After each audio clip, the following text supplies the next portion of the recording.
வரும்போதே அன்பண்ண சொன்னாங்க, நன்றி வணக்கம் மட்டும் சொல்லிட்டு வந்துரு அப்படின்னு சொன்னாங்க. நான் வெப்பன்ஸ் மட்டும் காமிச்சிட்டு வந்துடுறேனே அப்படின்னு சொல்லியிருக்கேன். இந்த வெப்பன் வந்து கள்ளச்சாரம் காய்ச்சுகின்ற திமுக காரன் கையில் இருக்கக்கூடிய வெப்பன் இல்ல. கஞ்சா கடத்துற திமுக பயன்படுத்துற வெப்பன் இல்ல. இது வேற எந்த மாதிரியான வெப்பன்? இது நாம் தமிழர் கட்சியின் வெப்பன். புத்தகங்களே நாம் தமிழர் கட்சியின் வெப்பன்ஸ். இந்த 2 புத்தகத்தை வச்சுதான் இன்னைக்கு இந்த கண்டன ஆர்ப்பாட்டம் நான் பேச போறேன். என்ன கொஞ்சம் அனுமதிங்க. இந்த கண்டன ஆர்ப்பாட்டம் திமுக அரசாங்கத்திற்கு எதிராக இருந்தாலும் இந்த நேரத்தில் தமிழ்நாட்டின் சட்டத்துறை அமைச்சர் மாண்புமிகு ரகுபதி அவர்களுக்கு ஒரு நன்றியை தெரிவித்துக் கொள்வதற்கு நாங்கள் கடமைப்பட்டோம். ஏன்னா அவர் தான் ஒத்துருக்கிறார். என்ன, ஸ்டாலின் தலைமையிலான இந்த திராவிட மாடல் ஆட்சி, இந்த திராவிட மாடல் ஆட்சிக்கு ராமர் தான் முன்னோடி அப்படின்னு சொல்லியிருக்கிறார். இதை கேட்டபோது எனக்கு பகிர் இருந்தது. என்னடா பட்டத்து இளவரசருக்கு எதிராக சீனியர்கள்லாம் சதித்திட்டம் தீட்டுறாங்களோ அப்படின்னு நான் நினைச்சேன். ஏன்னா ஐயா ஸ்டாலின் அவர்கள் என்ன படிச்சிருக்காங்க, எப்படி படிச்சிருக்காங்க தெரியும். ஆனா சட்டத்துறை அமைச்சர் ரகுபதி அவர்கள் அண்ணாவை படிச்சிருப்பாரு. நான் இந்த கையில் வச்சிருக்கிற புத்தகம் ஆரிய மாயை, அறிஞர் அண்ணா எழுதின ஆரிய மாயை. அண்ணானா இப்ப திமுக காரங்க பேச உதயானா இன்பானா கிடையாது. திமுகவை தொடங்கி அறிஞர் அண்ணா எழுதின ஆரிய மாயை. இந்த புத்தகத்துல 29 பக்கத்துல போட்டிருக்கு. ராமாயணமும் பாரதமும் மனு தர்ம சாஸ்திரமும் வட இந்தியாவின் கீழ்ப்பகுதியில் எழுதப்பட்டது. இந்த 3 நூல்களும் அவற்றிலிருந்து பிறந்த கிளை நூல்களும் தமிழகத்திற்கு புறம்பானவை என்று அறிஞர் அண்ணா அவர்கள் ஆரிய மாயையில பதிவு செஞ்சிருக்கிறார். இதே கருத்தை தான் நாங்கள் வலியுறுத்துகிறோம். ராமரை முன்னோடியாக வைத்திருக்கக்கூடிய இந்த திராவிட மாடல் ஆட்சி, ஸ்டாலின் ஆட்சி தமிழகத்திற்கு புறம்பானது என்பதை சட்டத்துறை அமைச்சர் ரகுபதி அவர்கள் தைரியமாக சொன்னதற்கு நாங்கள் நன்றியை தெரிவித்துக் கொள்கின்றோம். என்ன கொடுமை பாருங்க, என்ன கொடுமை பாருங்க. தமிழ்நாட்டின் தலைநகரத்தில் தேசிய கட்சியின் மாநில தலைவரை படுகொலை செஞ்சுட்டு போயிட முடியும். இந்த ஆண்டு ஆரம்பிச்சதுல இருந்து 2021 விடுங்க, 22 விடுங்க, 23 விடுங்க, 2024 ஆரம்பிச்சதுல இருந்து 300 நாட்கள்ல 595 படுகொலைகள். ஜனவரி மாசம் மட்டும் 80 படுகொலை நடந்திருக்கு. சட்டம் ஒழுங்கு சீர்கேட்டு இருக்கு அப்படின்னு சொன்னா சார் என்ன சொல்லுவாரு? நான் சட்டையை ஒழுங்கு 5 மணி தானே போட்டிருக்கேன், ஏன் எல்லாரும் சட்ட ஒழுங்கு பேசுறாங்க? அவருக்கு அவ்வளவுதான் ஐக்கியூ. கரும்பு காட்டுக்குள்ள கான்கிரீட் போன அறிவாளி எல்லாம் முதலமைச்சரா வச்சுக்கிட்டு கொடுமைங்க, இதெல்லாம் கொடுமை. நம்ம தலையெழுத்து. திமுக சொல்றான், திமுக காரங்க சொல்றாங்க ஸ்டாலின் தலைமையிலே தமிழகம் பொற்கால ஆட்சியில், பொற்கால ஆட்சியா கொலைக்களம், இலை உதிர் காலம் பார்த்திருக்கோம். இங்க தலை உதிருது, தலை உதிர் காலமாக ஸ்டாலின் ஆட்சி இருக்கிறது. யார் மறுப்பாங்க? நான் கூட சின்ன வயசுல பழைய படங்கள்லாம் பார்ப்பேன். 1000 தலை வாங்கி அபூர்வ சிந்தாமணிலாம் வரும். இப்படி இல்லாம போய் சொல்லுவாங்க.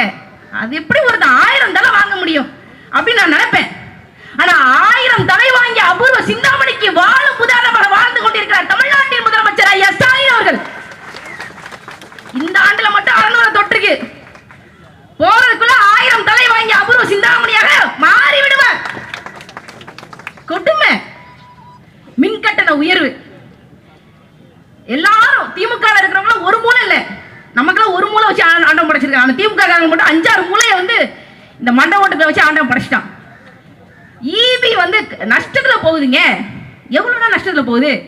10 வருஷத்துக்கு முன்னாடி ஈபி ஒவ்வொரு ஆண்டுக்கும் நிதி இழப்பாக 19,000 கோடி இழப்பீடு கணக்கு காட்டினாங்க. இப்போ 2022-23 நிதியாண்டுல 1.25 லட்சம் கோடி நிதி இழப்பாக ஈபி காட்டுது. சரி, 10 ஆண்டுகளுக்கு முன்னாடி தமிழ்நாடு மின்சார வாரியத்தின் கடன் 44,000 கோடி இருந்தது. இப்போ 1,60,000 கோடி. அது எப்படி ராஜா? தமிழ்நாட்டு மக்களுக்கு மின்சாரத்தை கொடுக்கக்கூடிய மின்சார வாரியத்தின் நிதி இழப்பு அதிகரிச்சுட்டே இருக்கு, வட்டி அதிகரிச்சுட்டே இருக்கு.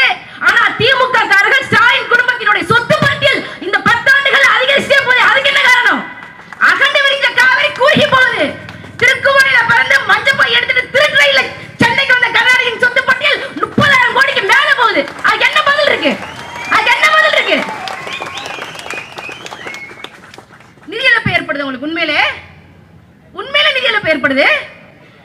கமுதியில அதானி சூரிய ஒளி வச்சு மின்சாரம் தயாரிக்கிறான். வெளி மார்க்கெட் பிரைஸ் ஒரு யூனிட்டுக்கு வேற 2 ரூபாய் இருந்து 3 ரூபாய் தான். ஆனா அதானி ஏதோ பொண்ணை வச்சு ஏதோ மின்சாரம் தயாரிக்கிறான்னு தெரியல. அதானி சூரிய மின்சார பூங்காவில் இந்த தமிழ்நாடு அரசு ஒவ்வொரு யூனிட்டுக்கும் 7 ரூபாய் கொடுக்குது. 7 ரூபாய் 25 ஆண்டுகள் ஒப்பந்தம். எவன் அப்பா வீட்டு காசு நீ கொடுக்குற? உங்க அப்பா கனவு செயலிக்கே சேர்த்து வச்ச அந்த காசா ஒவ்வொரு யூனிட்டுக்கு 5 ரூபாய் கூட்டி கொடுக்குற? தமிழ்நாட்டு மக்கள் உண்மையாக நேர்மையாக உழைத்து செலுத்திய வரி பணம் எங்க கிட்ட ஆட்சி வரன்னு வச்சுக்கோ, அதானி அந்த தமிழ்நாட்டிலிருந்து ஓட ஓட விரட்டி அடிப்போம், விரட்டி அடிப்போம். இந்தோனேஷியால இருந்து தரக்குறைவான நிலக்கரியை வாங்கி அதை நம்ம கிட்ட 3 மடங்கு விலைக்கு வித்துட்டா அதானி. அவன் மேல ஒரு வழக்கு ஒரு நடவடிக்கை எடுக்க துப்பில்ல. இந்த 10 நாட்கள்ல அதானி வந்திருக்காப்ல. வந்துட்டு அவர் யாரை தெரியுமா பார்த்தாப்ல? மாப்ள சார். பேரே மாப்ள சார் தான். என்ன உங்க அப்பா உனக்கு பேரே வைக்கலையா?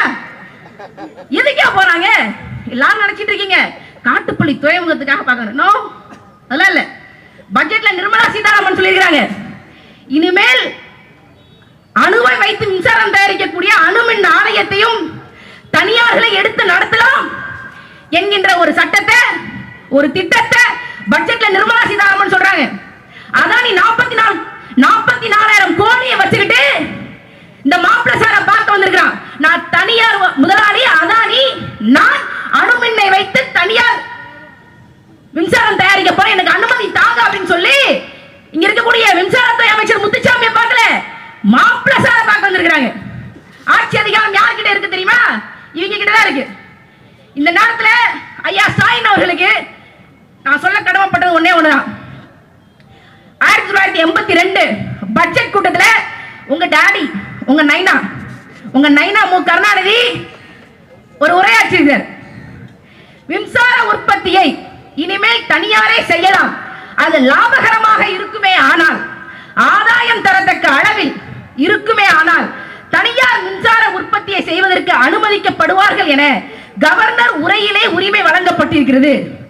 இப்படியே சென்றால் இது எந்த வகையிலே தேசியமய கொள்கைக்கு பொது உடைமை கொள்கைக்கு உடைமைகள் அரசின் பொது உடைமைகளாக ஆக்கப்பட வேண்டும் என்ற கொள்கைக்கு ஆக்கமும் ஊக்கமும் தரத்தக்கவை என்பதை ஆட்சியாளர்கள் சிந்திச்சு பார்க்க வேண்டும் என்று உங்க நைனா 42 வருஷத்துக்கு முன்னாடி இதே சட்டமன்றத்தில் கேட்ட கேள்வியை இன்னைக்கு வள்ளுவர் கோட்டத்தில் நாம் தமிழர் கட்சி பிள்ளைகள் எங்கள் சீமானின் தலைமையில உங்ககிட்ட கேட்கிறோம். பதில் இருக்கா? பதில் இருக்கா? இதுல 10 கண்ணன் இருக்கு. எங்க அன்பனை சொன்னாங்களுக்காக முடிச்சுட்டு போறேன். பேரு கலைஞர் தொடுத்த கணைகள்.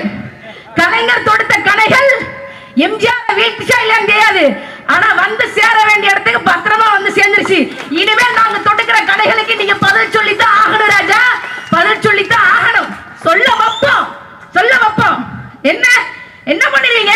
எங்க அண்ணன் பேர சொல்ல மாட்டீங்க. என்ன அவர் பத்திரையாமா நாம் தமிழர் கட்சியின் தலைமை ஒருங்கிணைப்பாளர் சீமான் அப்படின்னு சொல்ல மாட்டாராமா. மாண்புமிகு தமிழ்நாட்டின் முதலமைச்சர் திரு சீமான் அவர்களே என்றுதான் ஸ்டாலின் அவர்களை சீமான் அவர்களை பேசுவேன். சீமான் அவர்கள் பேரை சொல்லணும் அப்படின்னா இப்படிதான் பேசுவேன். ஐயா ஸ்டாலின் அவர்களே, உங்க வாழ்நாளுக்குள்ள உங்க வாயை திறந்து தமிழ்நாட்டின் முதலமைச்சர் மாண்புமிகு திரு சீமான் அவர்களே என்று உங்க